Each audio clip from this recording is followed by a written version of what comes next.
De manera general podemos decir que el codo es una articulación simple, muy parecida a la de bisagra. Bueno, vamos a ver cuáles son los tipos de huesos que lo conforman y las articulaciones de las cuales este tiene su función. De manera simple y general podemos decir que nuestro codo está conformado por nuestro húmero, cúbito y el radio. Nuestro codo tiene 3 articulaciones principales, que este viene siendo húmero con cúbito, que este nos ayuda a flexionar y a doblar nuestro codo y a hacer soporte en nuestro codo.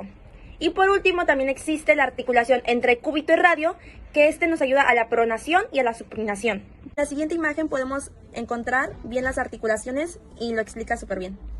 En esta imagen podemos ver la articulación entre el húmero y el cúbito, que esta, como ya había mencionado, nos ayuda a doblar y extender el codo. Al igual que vemos la articulación entre el húmero y radio, que esto nos ayuda a distribuir las fuerzas y la carga que soportan al codo. Y finalmente podemos encontrar al cúbito y al radio con la pronación y supinación. La presencia de un cartílago grueso en el codo, en este caso lo podemos encontrar a la mitad, permite la absorción de la fuerza que este va pasando a través de él y también nos ayuda a la flexión y a la extensión junto con la pronación y la supinación. Buenas tardes, yo les hablaré sobre la cápsula articular. Esta está rodeada por completo a la articulación, siendo más débil en las porciones anterior y posterior. Se dice que proximalmente se inserta siguiendo los bordes proximales de las fosas coronoidea y radial. Esta rodea el cóndilo humeral en el margen externo, manteniendo el epicóndilo lateral fuera de la articulación. También se dice que continúa insertándose en la región media de las fosas olecraniana y por último contornea la tróquea humeral medialmente. También se habla que esta va manteniendo al epicóndilo medial fuera de la articulación. Se dice que distalmente la cápsula fibrosa se inserta muy próxima al contorno del cartílago articular del cúbito, salvo en la cara superexterna del olecranon, por donde se alejan de 2 a 3 centímetros de este límite.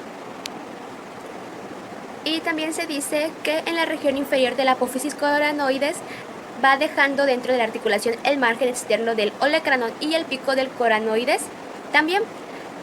Y por último se habla que la cápsula continúa su inserción distal contorneando el radio a unos 5 milímetros de la cabeza radial.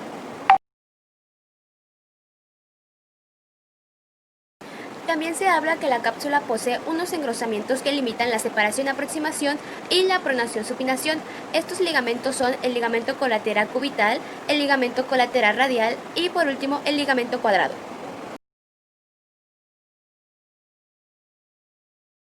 Por último hablaremos sobre la membrana sinovial, que esta tapiza la cápsula y toda la superficie ósea intracapsular, no revista de cartílago articular, constituyendo 3 recesos o fondos de saco. El fondo de saco anterior, que este está a nivel de la fosa supratroclear, el fondo de saco posterior, que este está a nivel de la fosa olecraniana, y el fondo de saco inferior con forma anular, que este está a nivel de la porción intraarticular del cuello del radio. También se dice que continúa a la articulación radio-ulnar proximal y forma un pliegue receso salsiforme bajo el ligamento anular.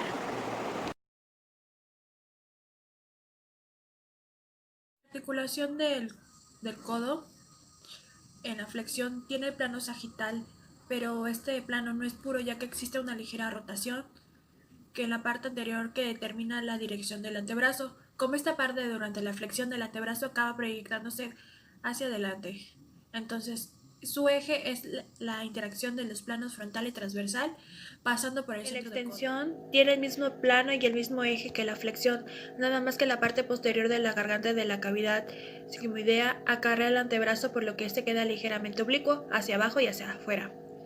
Y su eje no prolonga el brazo y conforma con este último el ángulo del valgo fisiológico.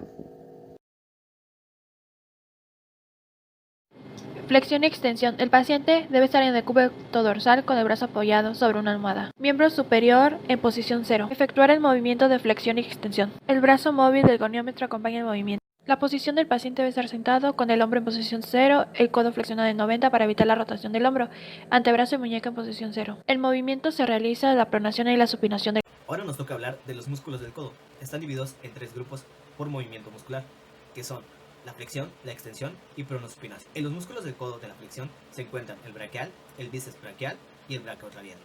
En la extensión se encuentra el tríceps braquial y el anconio.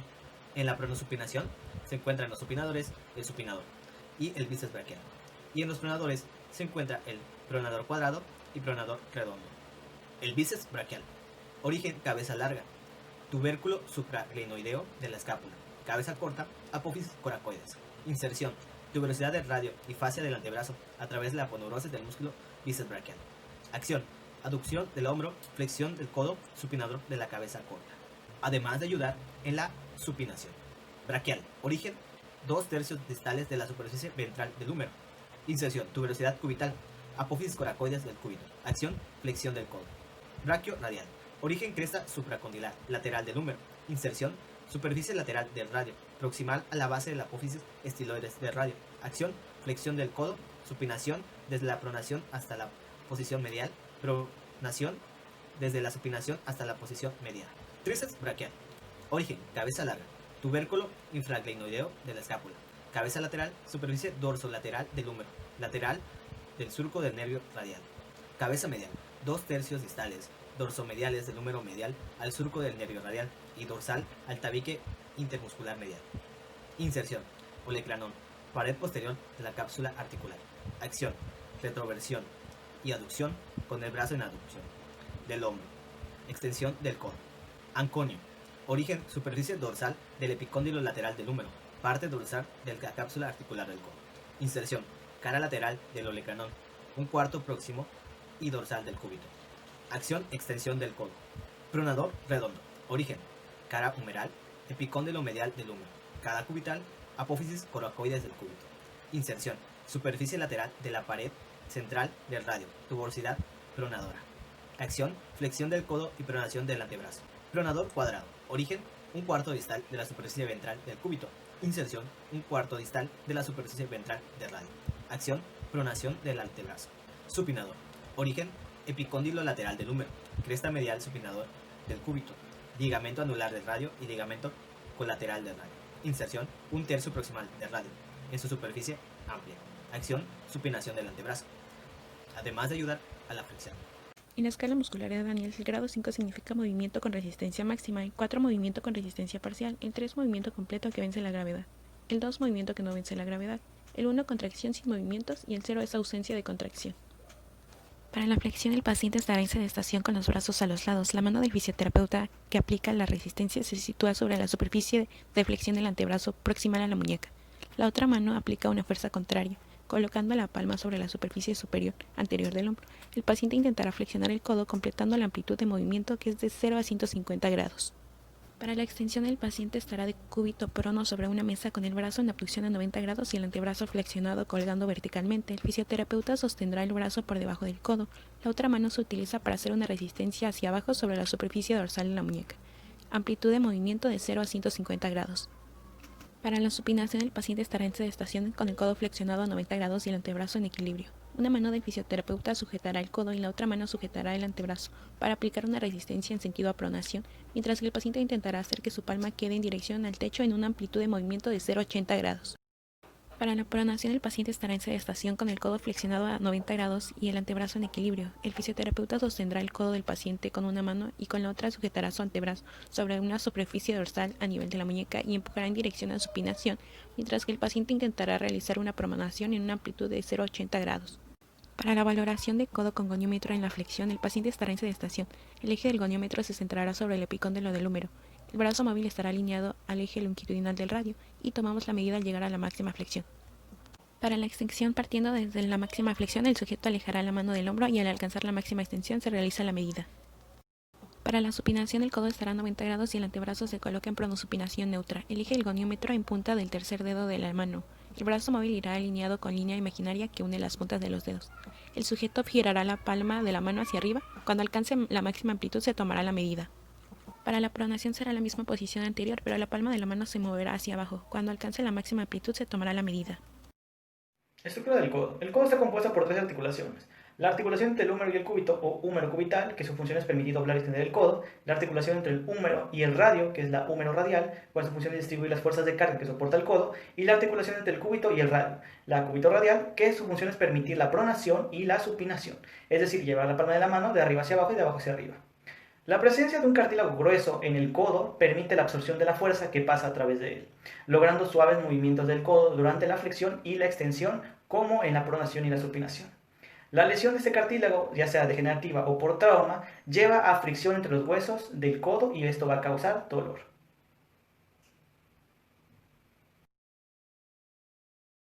Ligamentos. La estabilidad del codo está dada por sus ligamentos y por la cápsula articular, manteniendo la cavidad sigmoidea encajada e impidiendo el movimiento de la lateralidad. La cápsula rodea toda la articulación y provee estabilidad al codo en los movimientos hacia anterior y posterior, además de contener el líquido sinovial, lo que es el lubricante del codo, la estabilidad en varo o valgo, que es hacia adentro o hacia afuera del codo. Esta va a estar dada por dos grupos de ligamentos colaterales situados, uno en la parte lateral y otro en la parte de adentro del codo. Complejo ligamentario lateral. Ligamento colateral lateral, ligamento colateral lateral ulnar o cubital, ligamento ulnar y ligamento colateral accesorio. Complejo ligamentario medial. Ligamentos colateral medial, el más importante, en sus fibras anterior, posterior y transverso. Ligamento colateral cubital. Lo constituyen tres haces, uno anterior, cuyas fibras más anteriores refuerzan lo que es el ligamento anular del radio, un haz medio, que es el más potente de los tres, y un haz posterior o ligamento de Bardinet, reforzado por las fibras transversales del ligamento de Cooper. Esto además se puede distinguir principalmente por la epitroquia, que es donde parte el ligamento colateral cubital, el olecranon, la cuerda obliqua de Weybridge y el tendón del músculo bíceps braquial, que se inserta en la tuberosidad bicipital del radio. Ligamento colateral radial, constituido por sus tres haces que parten del epicóndilo, tiene un haz anterior que refuerza lo que es el ligamento anular por delante, un haz medio que refuerza lo que es el ligamento anular por detrás, y por último tenemos un haz posterior. La cápsula va a estar reforzada por delante por lo que es el ligamento anterior y el ligamento oblicuo anterior. Por detrás va a estar reforzada por fibras transversales del húmero humerales y por fibras húmero-olecranianas. Estos ligamentos en la parte lateral y media del codo son los que unen el hueso del húmero con el cúbito y el radio. En caso de lesión en estos ligamentos, como son luxaciones de codo, por ejemplo, el codo puede resultar inestable al momento de realizar sus acciones. El ligamento anular es importante pues envuelve la cabeza del radio, dándole estabilidad y una superficie lisa en la cual poder moverse. Bueno, pues yo les voy a hablar sobre los tendones del codo, cuál es su conformación, en dónde se van a insertar y cuál es la función que desempeña cada uno de estos. Sí. Bueno, el primer tendón que busqué es el tendón del músculo de tríceps. Prácticamente se va a insertar en la parte de los pies del olecranon y va a permitir también que realice una extensión. Prácticamente su músculo va a venir de la parte superior del cúbito, que forma parte de los huesos del brazo. Bueno, esta lesión, un ejemplo, lo podemos encontrar en los lanzadores de béisbol. ¿Por qué? Porque prácticamente el movimiento que realiza al momento de lanzar dicho balón produce que haya una tendinitis prácticamente. Y este tendón, digamos que se puede lesionar más rápidamente. Bueno, el tendón del músculo de bíceps se va a insertar en lo que es la tuberosidad bicipital del radio. Va a permitir lo que es la realización de supinación del codo. Prácticamente lo podemos encontrar en tendinitis distal del bíceps. Bueno, ahora vamos a hablar sobre el tendón del músculo braquial. Este se va a insertar en la parte del cúbito que va a permitir de igual manera una flexión. También se va a insertar de lo que es de los bordes, cara interna y externa del húmero. Se puede lesionar mayormente ya que hagamos un movimiento excesivo, es decir, mayormente repetitivo, y de igual manera este diagnóstico se puede decir que es una tendinitis, y la lesión que puede causar este movimiento es debido a una hiperextensión. Vamos a realizar los movimientos de la articulación del codo. Comenzaremos con flexión y extensión.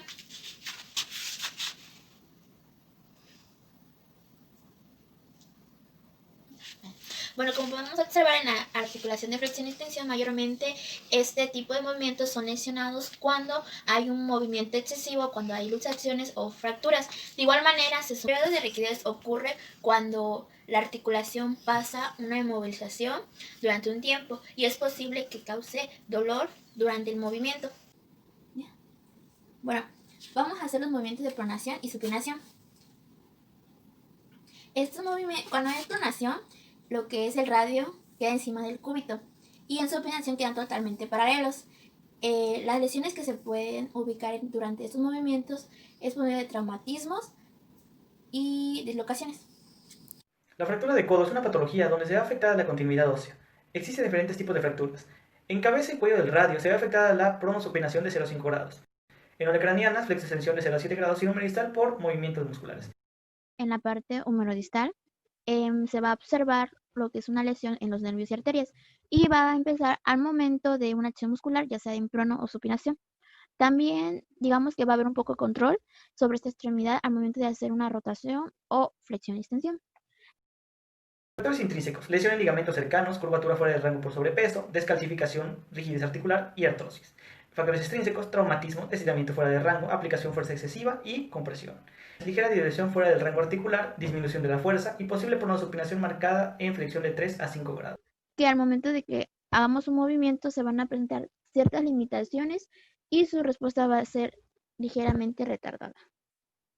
Yo les voy a hablar sobre la anatomía del carpo y los huesos que lo conforman.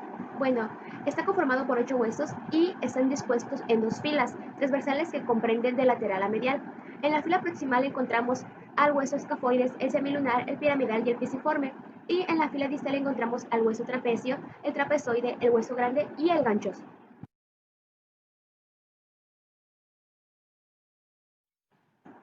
Todos estos huesos tienen forma cuboidea a excepción del pisiforme, que esta es irregular y se les podría describir en 6 caras a cada uno de ellos. También se dice que 2 de estas son irregulares y rugosas, corresponden a la cara palmar.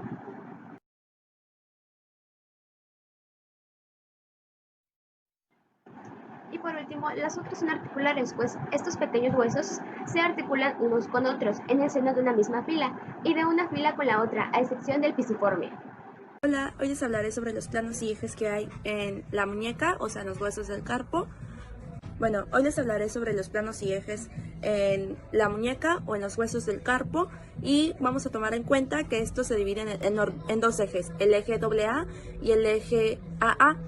Conforme va continuando el video se los voy a ir explicando con imágenes para que ustedes los puedan comprender mucho mejor. En el eje AA, que es el transversal, este se hace en un plano frontal y también se realizan movimientos de flexión y extensión en un plano sagital. En el plano BB se hace en el anteroposterior y en el plano sagital. Ok, siguiendo con el tema de eje BB anteroposterior, damos como la adducción o inclinación cubital, que la mano se inclina al borde interno o borde cubital, y la adducción o inclinación radial es cuando la mano se aleja del eje del carpo. Explicando mejor los movimientos de flexión y extensión, en la muñeca vamos a dar que la flexión y extensión se activa de 85 grados, la flexión pasiva es mayor a una pronación de 100 grados y la extensión pasiva es mayor de 95 grados en pronación. La articulación carpometacarpiana en la valoración del paciente debe ser sentado, el codo en 90 grados, el antebrazo y la mano apoyados sobre una mesa con la muñeca en posición 0 y el dedo pulgar colocado al lado del dedo índice y del segundo metacarpiano. Son difíciles de cuantificar debido a la dificultad para identificar los reparos óseos. Es un movimiento complejo porque el complejo del pulgar alcanza la base del meñique, no puede ser medido por goniómetro. La posición del paciente debe estar sentado, el codo en 90 grados, con la mano y el antebrazo apoyados sobre la mesa, la muñeca en posición 0 y el dedo pulgar en posición 0. Su registro es el ángulo formado entre la posición 0 y la posición final de flexión. La posición es igual que la flexión, el codo en 90, la muñeca en posición 0 y el pulgar en posición 0. Y se realiza el movimiento en extensión de la articulación metacarpofalángica del pulgar. La posición no cambia, el codo en 90, la muñeca y el pulgar en la posición 0. Se realiza el movimiento de flexión interfalángica del pulgar. La misma posición y el movimiento se efectúa en la extensión interfalángica del pulgar. El paciente sentado, el codo en 90 grados en la muñeca y los dedos en posición 0 y realiza el movimiento de flexión de la articulación metacarpofalángica. Es la misma posición del paciente sentado, el codo en 90. El movimiento se ejecuta en la extensión de la articulación metacarpofalángica. Articulación interfalángica proximal. El paciente se queda sentado con el codo en 90, muñeca y dedos en posición 0. Cuando se realiza el movimiento, la extensión interfalángica proximal es acompañada junto con el goniómetro. Articulación interfalángica distal. El paciente se encuentra sentado, el codo en 90, la muñeca y los dedos en posición 0. La extensión, el paciente se debe encontrar sentado, el codo en 90 y la muñeca y dedos de las manos en posición. Ahora nos toca hablar de los músculos del carpo o muñeca. Estos se pueden lograr dividir en los flexores de la muñeca, el palmar mayor, originado en el epicóndilo medial del húmero, insertado en el segundo y tercer metacarpiano, base superior palmar. El cubital anterior, originado en el epicóndilo medial del húmero, insertado en el pisiforme, ganchoso y base del quinto metacarpiano. En otra división encontramos a los extensores de la muñeca, y esto sería el extensor radial corto del carpo, originado en el epicóndilo lateral del húmero, insertado en la base del tercer metacarpiano, cara posterior. Extensor radial largo del carpo, originado en la cresta supracondilia lateral del húmero, insertado en la base del segundo metacarpiano, cara posterior. Cubital posterior, originado en el epicóndilo lateral del húmero, borde posterior del cúbito, cruza la cara posterior del antebrazo. Inserción, tubérculo del quinto metacarpiano, cara posterior. Y en otra división encontramos a los músculos que ayudan a la desviación cubital. Estos serían el flexor cubital del carpo, origen epicóndilo medial del húmero, olecranón y borde posterior del cúbito. Inserción, hueso pisiforme, ganchoso y base del quinto metacarpiano. Los músculos que ayudan a la desviación radial son el extensor corto del pulgar, origen en la cara posterior del cuerpo cubital, inserción en la primera falange, abductor largo del pulgar, origen superficie posterior del cúbito y del radio, y membrana interósea adyacente. Inserción, cara lateral de la base del primer metacarpiano. En la escala muscular de Daniel, el grado 5 representa el movimiento con resistencia máxima, el 4 movimiento con resistencia parcial, 3 movimiento completo que vence la gravedad, el 2 movimiento que no vence la gravedad, el 1 contracción sin movimientos y el 0 es la ausencia de contracción. Para la flexión del carpo, el paciente estará en sedestación con la mano sostenida sobre una mesa y ligeramente extendida en supinación. Con una mano el fisioterapeuta sostendrá el antebrazo por debajo de la muñeca, con la otra aplicará una resistencia hacia abajo. El paciente intentará realizar la flexión manteniendo relajados los dedos. Para la extensión, el paciente estará en sedestación con el codo y antebrazo apoyados sobre una mesa en posición de pronación. Una mano del fisioterapeuta sostendrá el antebrazo por debajo de la muñeca y la otra aplicará una resistencia hacia abajo. El paciente intentará elevar la muñeca. Para la valoración de la flexión con goniómetro, el eje del goniómetro estará en la apófisis estiloides cubital, el brazo fijo sobre la línea media de la diáfisis cubital y el brazo móvil sobre la línea media del quinto metacarpiano. Este tiene una amplitud aproximada de 85 grados. Para la valoración de la extensión, el paciente eleva la palma de la mano y al llegar a máxima extensión se realiza la medición, amplitud aproximada 85 grados. Para la abducción, el eje del goniómetro se situará en el centro de la muñeca, el brazo móvil en la línea media de la diáfisis del tercer metacarpiano y es una amplitud aproximada de 15 grados. Para valorar la abducción, el paciente realiza una desviación de la mano hacia adentro y al finalizar el recorrido articular se hace una medición, 45 grados aproximadamente de amplitud. Las articulaciones de la mano y la muñeca tienen el nombre de los huesos que se conectan entre sí. Cada uno tiene dos articulaciones interfalángicas, tanto distales como proximales. El pulgar es el único que tiene una sola articulación interfalángica. Entre las falanges proximales y metacarpianas están los nudillos o articulaciones metacarpofalángicas. En la articulación radiocubital, que es de tipo trocoide, la cual es la unión entre el cúbito y el radio, se completa entre la cavidad sigmoidea de la cara interna del radio y la cabeza cubital. Articulación radiocarpiana es de tipo combinado sinovial. En su parte proximal, en esta articulación combinada, el radio mueve alrededor del cúbito y debido a ello aumenta considerablemente las dimensiones de lo que es la epífisis distal del radio. Con la epífisis distal del cúbito sucede lo contrario, se retrasa en su desarrollo y queda más corta que la del radio, pero en ella se origina un disco cartilaginoso especial que es el disco articular. La cavidad articular radiocarpiana está constituida por la cara articular carpiana del radio y del disco articular, y la cabeza articular por las dos caras proximales de los huesos de la primera fila del carpo, lo que es el escafoides, el semilunar, el piramidal, unidos entre lo que son los ligamentos interóseos. De tipo troclear. En su parte distal se encuentra entre las primeras y segunda fila de los huesos del carpo, con exclusión del pisiforme, que es un hueso sesamoideo y permite un movimiento menor anterior aproximadamente 45 grados. En la cavidad articular, esta va a ser constituida por la cara distal de la primera fila del hueso del carpo, formado por la cabeza articular, compuesta por los huesos trapecio, trapezoide, grande y ganchoso. Los huesos del carpo van a estar unidos uno con otro por ligamentos interóseos y en algunos lugares se va a articular entre sí por caras articulares. Esas caras son las intercarpianas. Esas articulaciones también abarcan lo que son las últimas articulaciones carpometafalángicas. Articulación entre la hilera distal de los huesos del carpo y los huesos metacarpianos. Es plana, por lo que se permiten pequeños desplazamientos. Ligamento colateral. Se encuentra a nivel lateral y medial y uno de los extremos distales del radio y del cúbito con los extremos proximales del metacarpo. Conforme pasan sobre el carpo, los ligamentos también se fijan en los huesos del carpo. El hueso pisiforme o accesorio, aunque separado del carpo, está fijado mediante 4 ligamentos en función de los huesos que los unen: el piso cubital, el piso piramidal, el piso ganchoso y el último, que es el piso metacarpiano. Palmarmente, los ligamentos intercarpianos se unen entre sí formando lo que es el ligamento palmar del carpo, que fija por su cara palmar a los huesos del carpo. Está formado la parte más craneal del canal del carpo y lateralmente. Están limitados por el hueso pisiforme y medialmente por los huesos del carpo. Ligamento anular, une el trapecio y el ganchoso, y los ligamentos extrínsecos dorsales y palmares unen los huesos del carpo con la extremidad distal del radio y el cúbito. Pueden dividirse en molares y dorsales y favorecen de manera significativa a la estabilidad de la muñeca. Son radioescafo semilunar, radioescafo capitate, radio luno triquetal, uno lunate y el triqueto capitate. Radioescafoideo, radio semilunar, radio piramidal y ligamento intercarpiano dorsal.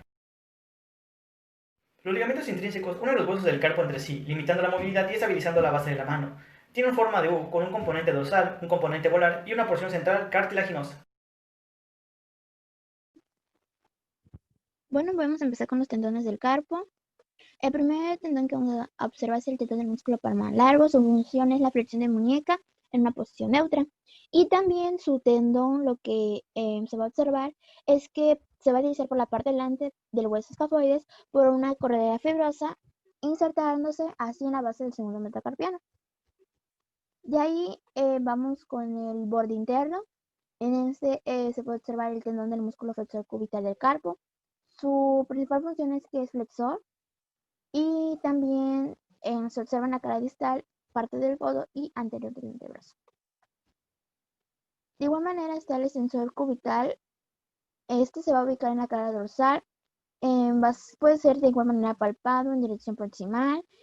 Sus dos tendones, digamos que van a delimitar la apófisis estiloides por parte del cubital. De ahí seguiría el borde externo. Digamos que este tendón va a estar ubicado el tendón del músculo radial del carpo, que es el corto. Va a insertarse en la cara dorsal por parte de la base de la primera falange, ya sea en el pulgar. Y su movimiento, digamos que es la extensión de muñeca. Se va a realizar principalmente en la parte proximal de la cara dorsal con una zona posterior del antebrazo. De igual manera tenemos en este borde el tendón del músculo radial del carpo largo. Principalmente se va a insertar en la segunda falange y esta función, digamos, va a ser extensora, ya que van a delimitar la apófisis tiroides radial. Ahora vamos a hablar de los movimientos. Los movimientos consisten en flexión y en extensión. En la flexión podemos encontrar ya sea varias lesiones, principalmente unas de ellas pueden ser en los tendones flexores. Es causado ya sea por un traumatismo o una lesión interna, el cual nos va a permitir hacer este movimiento. De igual manera en la extensión, digamos que cuando el paciente no pueda efectuar este movimiento, es causado ya sea con fracturas o ya sea en ligamentos o tendones internos. A continuación vamos a pasar a hacer los movimientos. Vas a hacer flexión y extensión. Flexión y extensión. Ahora vamos a realizar los movimientos de desviación radial y cubital. En estos movimientos podemos encontrar fracturas por parte del radio en la parte distal y en el cubital en la parte igual distal. La de radio va a ser llamada fractura de Coles y la de cubital va a ser llamada fractura de Harris. A continuación vamos a ver los movimientos que realizan. En los movimientos de prono y supinación por parte del carpo vamos a encontrar una lesión de tendinitis, permitiendo así la limitación de estos movimientos. A continuación observaremos. A continuación va a ser prono y supinación. El carpiano es un canal o corredor en la cara anterior o flexora de la muñeca. Está situado entre los huesos de la muñeca y el ligamento anular del carpo. Por por el cual pasan los tendones flexores y el nervio medio. Este normalmente es angosto y cualquier inflamación puede pellizcar el nervio y causar dolor, entumecimiento, hormigueo y debilidad. Esto se le llama síndrome del túnel carpiano. El nervio medio proporciona sensaciones y movimientos al lado de la mano en la que se encuentra el dedo pulgar. Esto incluye la palma de la mano, el dedo pulgar, el índice, el medio y el... La articulación carpometacarpiana y metacarpofalángica se ven influidos en la flexión y extensión, y el de los dedos de la mano, la articulación metacarpofalángica interfalángica proximal distal, también se ven influidos en la flexión y extensión, impidiendo que realice los movimientos. Los valores del túnel carpiano en la flexión tienen 50 grados radiocarpiana, en mediocarpiana tiene 30 grados y representa el intercarpiana un 60% y radiocarpiana un 40%. En la extensión el radiocarpiana tiene 30 grados y 50 grados en metacarpiana, indica que el radiocarpiana tiene un 66% y las mediocarpianas un 34%. El cubital tiene 40 grados y un 66% en mediocarpiana. La desviación radial tiene 15 grados, representa en articulación mediocarpiana con un 60%. Los factores extrínsecos se dividen en dos: los que aumentan el volumen dentro del túnel por fuera o por dentro del nervio. Esto es causado por la insuficiencia renal, hipotiroidismo, insuficiencia cardíaca congénita y los que alteran el entorno del túnel del carpo, como la artritis reumatoide, tendinitis, la gota, fracturas del radio de la parte distal. Los intrínsecos son aquellos que aumentan el volumen dentro del túnel. Esto es causado por la obesidad, los tumores, el movimientos repetitivos en flexión y extensión de la muñeca y algunos factores neuropáticos como el diabetes, el alcoholismo y la exposición a toxinas.